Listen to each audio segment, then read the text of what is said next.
آپ علیہ السلام نے فرمایا کہ ایک شخص کے 3 بھائی ہیں، صحابہ کو بتا رہے ہیں مثال دے کر، ایک شخص کے 3 بھائی ہیں، ایک بڑا بھائی، ایک درمیانہ بھائی، ایک چھوٹا بھائی۔ صحابہ نے فرمایا ٹھیک ہے۔ فرمایا جو چوتھا بھائی مرنے لگا تو اپنے بڑے بھائی، تینوں بھائی بیٹھے ہوئے، بڑے بھائی کو کہتا ہے کہ میری اب زندگی کی آس اور امید ختم ہو چکی ہے، میں اب آگے والے جہان میں جا رہا ہوں، اب مرنے لگا ہوں، اب میں مرنے لگا ہوں، اب آپ سے جو کچھ ہو میرے لیے کرے، میری مدد کرے، کچھ نہ کچھ کریے کہ میری جان بچ جائے،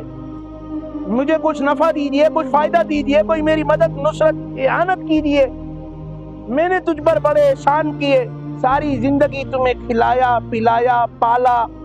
اور تیرا خیال رکھا، اور پھر تمہارے لیے اتنا کر چکا، بس تم میرے لیے اتنا کر دو کہ میری جان بچ جائے اور مجھے نفع دے دو، مجھے فائدہ دے دو۔ تو وہ بڑا بھائی جو ہے وہ کہتا ہے واقعتاً آپ نے سب کچھ کیا، احسان کیا، لیکن میں آپ کی ذرے برابر بھی مدد نہیں کر سکتا۔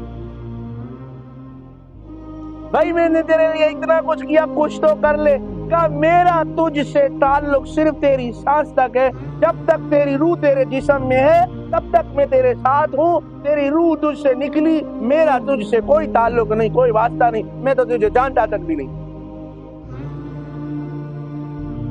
تو وہ اپنے اس بڑے بھائی اس کو دیکھ کر کیا سوچے گا کہ میں نے اس کے لیے اتنا کیا اور یہ کہتا ہے کہ میرا بس تیری سانس نکلے، میرا تو تجھ سے کوئی تعلق نہیں۔ دوسرا بھائی تھا، اس کو کہا درمیانہ، میں نے آپ پر بھی بڑا احسان کیا، کھلایا پلایا پالا سب سنایا، پورا احسان جتلائے پوری زندگی، آپ میری مدد کرو، نصرت کرو، اعانت کرو، مجھے فائدہ دو۔ تو وہ درمیانہ بھائی کہتا ہے کہ میں بھی تیرا کچھ نہیں کر سکتا، ہاں اتنا کر سکتا ہوں کہ تیرے مرنے کے بعد قبر تک تجھے دفنا دوں گا، دفنانے کے بعد میرا تجھ سے کوئی تعلق نہیں، کوئی واسطہ نہیں، میں تیری مدد کوئی بھی نہیں کر سکتا، تجھے نفع ذرے برابر نہیں پہنچا۔ تو حضور علیہ الصلوۃ والسلام نے صحابہ کرام سے پوچھا کہ اس پہلے بھائی کے بارے میں تم کیا کہتے ہو بڑے کے لیے؟ تو انہوں نے کہا یا رسول اللہ یہ تو بڑا کمینہ ہے، بد خصلت ہے، اور دوسرے کے بارے میں فرمایا یہی سمجھتے تھے، یہ بھی بڑا بدبخت ہے، بڑا کمینہ ہے۔ جب اس نے ساری زندگی ان پر احسان کیا، انہیں کھلایا، انہیں پلایا، انہیں پہنایا، انہیں ٹھہرایا، انہیں سکونت دی اور ان کی ضروریات ساری پوری کی، ان پر احسان کیے، سب کچھ کرنے کے بعد آخر میں یہ کہتے ہمارا تو تم سے کوئی واسطہ نہیں ہے، ہم تو آپ کی مدد نہیں کر سکتے، ہم تو آپ کے لیے کچھ نہیں کر سکتے۔ تو جب کچھ نہیں کر سکتے تو ایسا کس کام تھا بھائی؟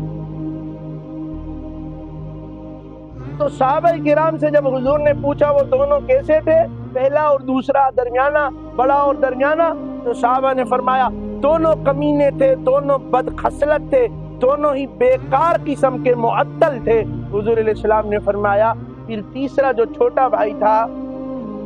اس کو اس نے کہا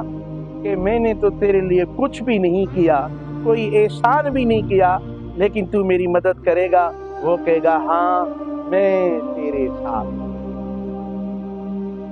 میں ابھی بھی تیرے ساتھ ہوں، میں قبر میں بھی تیرے ساتھ ہوں، میں حشر میں بھی تیرے ساتھ ہوں، میں آگے یہاں تک کہ مجھ سے جتنا ہو سکے گا میں تیرا ساتھ دیتا رہوں گا۔ وہ چھوٹا بھائی جس پر احسان بھی اس نے نہیں کیے تھے، تو حضور علیہ السلام نے یہ مثال دے کر فرمایا یہ کیسا بھائی تھا؟ یا رسول اللہ یہی تو اصل بھائی تھا۔ فرمایا اب سنو، وہ پہلا جو بھائی تھا جس نے یہ کہ اب تیری جان جب تک ہے تب تک میں تیرے ساتھ، اس کے بعد میرا تجھ سے کوئی واسطہ نہیں۔ حضور علیہ السلام نے فرمایا یہ دنیا کا مال اور دولت ہے جس کے پیچھے انسان اندھا ہوئے